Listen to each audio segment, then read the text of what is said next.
Today we have a very interesting panel discussing alternative asset classes.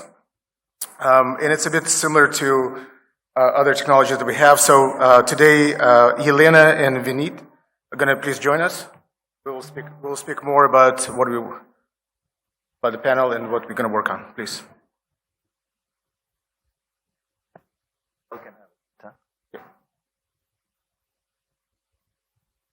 Right, so we have an interesting agenda, but before we do that, I would like panelists to introduce themselves. Hi, my name is Elena Aster, so I'm from traditional VC. I'm in VC actually more than 10 years, so I made two exits. First, we built a marketplace and we raised $80 million. I made exit in 2015. Then with my ex-partner, we made auction platform and sold it to Canadian investors. After that, I started to work more with LPs, private investors, and fundraise for technology companies and startups. So, now I'm structuring my VC fund, and we are focused on AI blockchain mostly. And I'm very happy to talk today about tokenizing alternative investments because I'm working in this sphere quite a long time. Thank you. Good afternoon, everyone. I'm Vinit here. I am associated with Phoenix Venture Capital as well as New Tribe Capital.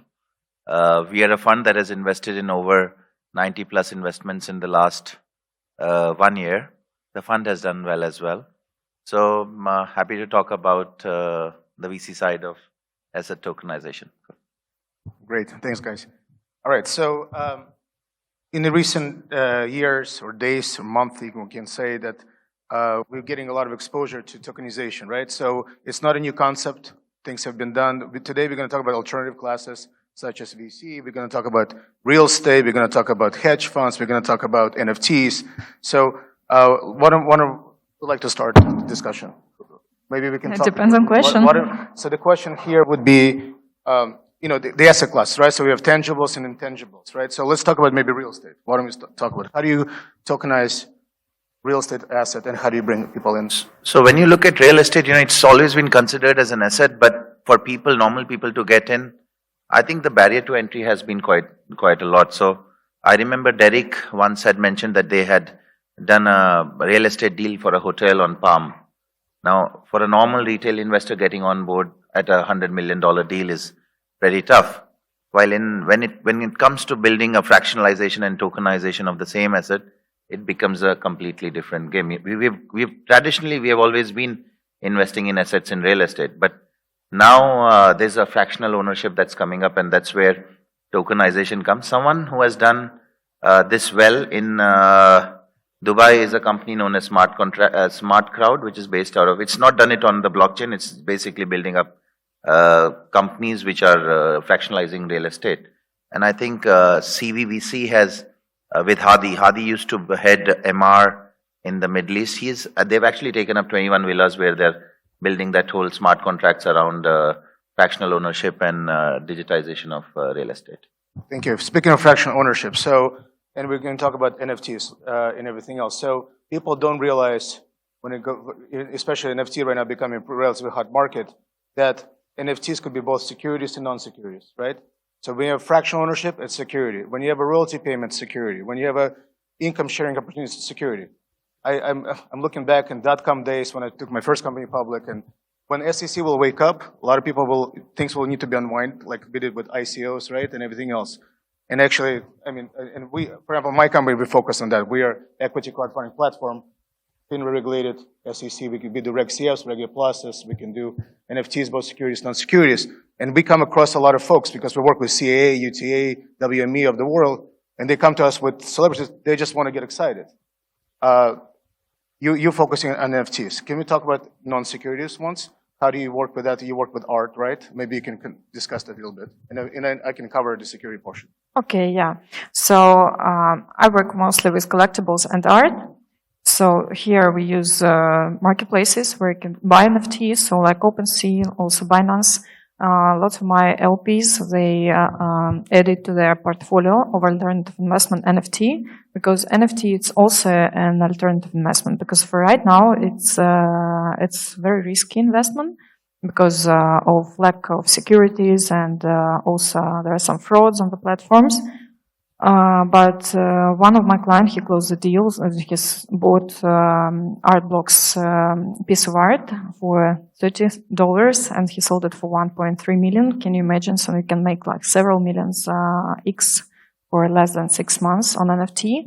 But all of these deals, they are not happen like incidentally. So first, there are dealers who work with hedge fund managers in US, all over the world, and they built this portfolio of NFT art for their clients. For example, client is ready to spend $30 or $40 million for this NFT portfolio, and he finds the piece of art that fits his ambitious. So that's kind of closed deals, but they are also happening on OpenSea market. So they're on blockchain. Everything is transparent, but that's how it works. Thank you. I will give you a couple examples. You know, like Nike, for example, once, maybe 5-6 times a year, they create new shoes, right? Unique shoes. There's a line of people waiting there to pick up that shoe to $200. As soon as they walk out of the store, it's $1,200, or then it's $2,000. The original creator, let's say LeBron or Nike, they don't make any money from that exercise. When people imagine if you can actually take that, connect to the NFT, you know, in digital world, and every time the asset changes hands, the original creator makes money. That's a securities, right? So this is the way. In the United States, if you're trying to bring both accredited and non-accredited investors, you will need to be able to, you need to register that either to go through Reg CF or Reg A Plus, depending on the amount you're trying to raise, or the valuation if it's below certain limits. So the question here, if we were talking about real estate, for example, what is the process, what are the risks and challenges that an incoming investor comes in? How does it work to participate in the process in tokenization? So, you know, one of the challenges that is involved with real estate is specifically the regulation around it. So, if I need to tokenize a real estate in Dubai, what are the government regulations, and are they open to using blockchain and fractional ownership? In Dubai, per se, they have recently started doing it, but, you know, we're talking about it on a global level. Places like India still don't have tokenization of real estate as such. So, I think one of the biggest challenges is the regulation part of it. You know, when you look at the tokenization process, there's also, you know, you basically build up the token, then you do the pre-sale and then primary sale, and then there's a management post that. Now, who is going to manage that, and what is the company that is behind, and has anyone done the due diligence also comes into place in this thing. So, with the real asset, that is one of the concerns. So second concern is that who is going to manage the post-sale process of the tokenization? So I think these what do people buy when they buy tokenized real estate? So, you know, suppose I'm buying a real estate where I have own fractional ownership of it. Who's going to manage the real estate post I have bought it? Because in the end, my token value depends on the appreciation of the asset as well as the revenue generation that's done from there. Yeah, the issue that sometimes people think they're buying meters or square feet, when in reality they're buying a portion of that owns that asset, right? Yeah. And so then the performance of their asset is basically dependent on a centralized authority who's managing that asset. So now how you can go and set up a SPV and run a token around a real estate, but would it be giving you that value? Do you have the expertise to do that? So that is a concern that also needs to be sorted out. It has to be a legitimate entity that does that part of the tokenization. What are the legal enforceability of property rights? So, it's blockchain is still a growing industry around the world, and even if you look at Dubai per se, which positions itself as a leader here, it's still a gray matter area. People have there are no clear laws around what happens once you tokenize and what are the rights on it. So, I would say it's still a shady area which is still being developed. Yeah, thank you. And then just to continue, you were talking about art, right? So asset valuation and ratings. How do you do that? What's the process for the user? Can you, like for example, when we talk about art connected to, let's say, the physical asset connected to NFT. So how do you do valuation? we're just giving example as how somebody invested in 6 months, they made crazy amount of return. Yeah, usually so the artist, he put his own offer, or the collector, if he has like collection on, which is presented like on some platforms, like marketplaces as OpenSea, he can just put his own price. And if somebody just is ready to buy for this price, it's okay. So there are, it's one, like, one method. Another is an auction sales. So, you can, the artist can put the starting price, and then people start bidding, and so it could be like getting higher and higher and higher. Also know that there are auctions. Christie, Sotheby's, they also sell. Also, there were cases they also sold some NFT art pieces.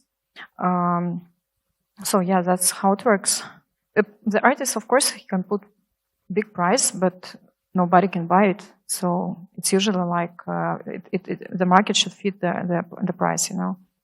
The issue that And we also, have, so also if you speak about generative art, for example, art blocks, there are 10,000 pieces, which is generated by the narrow links. And there are some rare pieces, some more popular.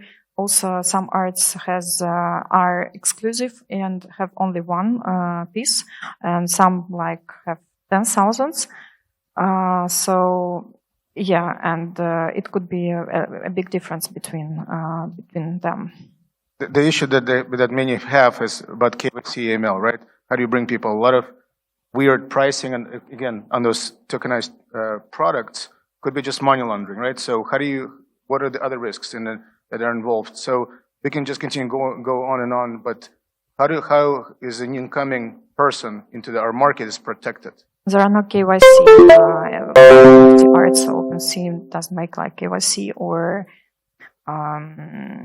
yeah. So you just need to open your wallet on MetaMask and put some Ethereum on it, and then transfer it to OpenSea. So that's the reason that these platforms are quite risky right now, because you cannot verify the user, and there are lots of fraud right now. So one of the risks that, when we consider NFTs and when we consider a lot of tokens that are there, we're still in the wild west of blockchain. It just takes 10 people to raise a value of a perception of an NFT to $1 million. Like I was you mentioned that there were people who made millions in an NFT, and I know people who made millions in selling Dogecoin now. It's all a perception game which is run by individuals who have the coins from past. So I think the biggest risk an investor carries in getting into NFTs, as well as, again, security-backed tokens is a very different thing, where what is the asset behind it and what is the revenue behind it. But when it comes to a NFT which just sells for 60 million and is done by a 3-year-old kid, the risk is the artificial manipulation of the perception of value in there. Very good. Let's shift a little bit to venture capital and everything else. So there have been a movement about IEOs, right? People listing companies, they're tokenizing quote-unquote companies, they're going quote-unquote public, but not really public in traditional financial markets like the stock market, New York or London, but more they're going through exchanges, right? Initial exchange offerings. So what do you guys? I know they're one of the big companies in the space, LA Token. They have over, I think, 200 or 300 listings like that, for example. And there are other exchanges moving that way, Coinbase and others, right? So what do you guys think about that market? So when it comes to venture capital, I was in one of the previous conferences, I was talking to the founder of MEVP, which is one of the biggest VCs here. In the last cycle, they were planning to tokenize the fund, because they wanted previous investors to basically move out and get returns out of it. So technically, venture capital proves a great case of asset tokenization. Has anyone done it? Yes, I've seen people like, there was this, if you guys go and have a look at Iron Sale is basically the guys who have done 2 gaming projects. One was Theta something, and the second was CryptoKitties or things like that. So they basically are taking $25 million to invest into gaming projects over the next 6 months and 1 year. And you get a part of the investment that is done by them. So in such a case, I think venture capital has a good case scenario where retail investors who do not have access to deals much before gets listed. So I think that there's a good use case scenario in the venture capital industry. You know that venture capital is the smallest part in all the alternative investments. So it's market about 1 trillion. When hedge funds and private equity, their market's much more huge. They're like $3.5 trillion. So I think that the best thing that tokenizing makes for a venture market is making this secondary market for LPs. Because, you know, if you invest in LP, you should lock your investments for 5-7 years. And tokenizing, making these small funds, it resolves two problems. So first, it builds secondary market, and second, that it minimizes the entry check. So making these small funds, tokenizing funds, you can attract biggest amount of investors. For example, the annual average check of the LPs starts from 200K. And in tokenized fund, it could be from $20,000. So yeah, that make the process much easier. Also, there are some open-ended and closed-ended tokens.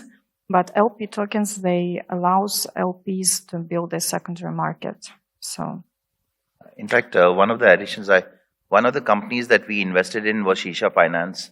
I think some of you guys would know Shisha Finance as the project that came out of Syed. Syed used to run Alphabet. Now, they have done a good tokenization of a VC fund where they raised money for Shisha Finance, and they've been investing as well as doing token swaps with other projects. So, if you have invested, you get access to deals which would not have been available to you. Unlike other, there are other players like Paid Network where you can have access to an IDO on their tokens, which is a different game. While in this case, it's basically you having access to the investments that they are doing. So I think it's being proven again and again that this definitely is a good case scenario. And coming back to my point where, how legitimate or how valuable this deal is would depend on who's running the show. In this case, it was Syed who's running the show and has done enough 100x's to prove his worth. So if the authority running it is not valid. You bring a really good point. So that's why we talk about VC-backed tokens, right? VC-backed securities. So the reason, again, from my understanding, ICOs did not really kept traction is because there was a lot of fraud, a lot of things going on, right? So the reason why IEO is supposed to be better than ICOs, because apparently the exchange is supposed to be doing due diligence, right? If you actually add another layer, continue your discussion, you bring VC-backed securities, and you have first-year VCs, incoming investor, retail investor, basically takes into account that venture capital led the round, they did due diligence, and therefore it's more or less solving that trust issue, right? How do you then connect? Let's say there are a lot of jurisdictions that still don't have rules surrounding securities versus non-securities, but let's talk about the American market, which is the biggest one, right? How do you connect the new incoming VC-backed securities, IEOs, to the public markets and the rules? We can talk about the Reg CF, Reg A+. So what's the difference between crowdfunding and IEOs? So, the major difference between when you say doing an IPO against this is the jurisdiction issue. Till you can launch up these tokens across decentralized exchanges which are accessible without KYC to a lot of things. Though technically, a security token should always have a KYC in there. But I think, that's what I said. Right now it's the wild, wild west. And someday, by 2030, when regulations will come up, this will become a more mature market where you will get 15% or 20% here return a year. So I think the major difference is the geographical boundary that is contained in specifically with an IPO and with reference to a crowdfunding platform. When you do a crowdfunding, equity crowdfunding participation, there's no liquidity around there. So for two participants to buy or sell, they have to go outside the platform and do it. You cannot sell it on the platform. Well, when it comes to tokens, you can actually trade it out on a platform as well. So I think the major difference is between liquidity of your asset as well as geographical boundary and regulations of a certain. I will continue with this. I'm just going to jump in, Michael. We're just about out of time now, and we've got a lot of other things. Could you wind up? Yeah, I will finish this. So you think about like Reg CF rules, right? You cannot trade for 12 months. You cannot trade for 12 months. It's even though it's registered securities, Reg A+, you can trade immediately. Reg CFs in America, regulation crowdfunding, you cannot. So the issue here is that how you connect it. So basically, you have to go always under Reg A Plus. And Reg A Plus, the rules are you have audit financial statements, you have certain ways, you have approval from SEC, FINRA, no objection letter, right? So a lot of things are going there that is basically would need to tie it. So the market for creating liquidity, especially in the United States, where for example I focus on, and it's still not there to connect with tokenized securities. So I think a couple of companies are trying to get that. Or would this like to pass over for the closing remarks, Elena, please? I just want to add that tokenizing alternative investments, so it gives us liquidity mostly, and also more technologies like smart contracts using blockchain technology. It makes transparent transactions more and build a secondary market. So, for example, for VC, Sonic fund in Asia was the first who just built this tokenized fund. They used a Liquify platform, technology provider, and this platform also made the first real estate deal on Asia market, like $600 million. So I think that the direction will move forward, and we'll see lots of things that will happen on this market transformations. I think I'm really going to have to step in, Michael. We've got a lot to go. I think let's close it then, because I think we're going to close it. Yeah. Thanks a lot, guys. Thank you. Thank you very much. Thank you. You're next.